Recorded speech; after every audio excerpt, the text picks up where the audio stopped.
Hi friends, ഇന്ന് ഞാൻ വന്നിട്ടുള്ളത് ഈ ചൂട് സമയത്ത് കുടിക്കാൻ പറ്റിയിട്ടുള്ള നല്ലൊരു ഡ്രിങ്കിൻ്റെ റെസിപ്പി ആയിട്ടാണ്.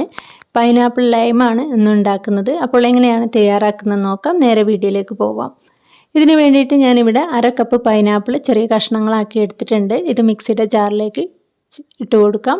ഇതിലേക്ക് ഒരു ചെറുനാരങ്ങയുടെ നീര് ഒഴിച്ചു കൊടുക്കാം. 1/2 കപ്പ് പഞ്ചസാര ചേർത്ത് കൊടുക്കാം. 2 കപ്പ് വെള്ളം ഒഴിച്ചു കൊടുക്കാം. എന്നിട്ട് നന്നായിട്ടൊന്ന് ബ്ലെൻഡ് ചെയ്തെടുക്കാം.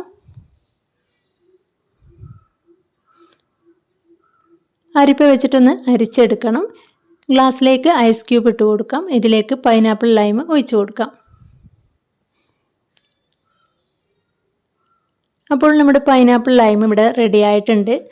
കുടിക്കാൻ നല്ല ടേസ്റ്റാണ്. എല്ലാവരും ഒന്ന് ഉണ്ടാക്കി നോക്കുക. ഇഫ്താറിൻ്റെ സമയത്ത് ഉണ്ടാക്കാൻ പറ്റിയ ഒരു ഡ്രിങ്കാണ്.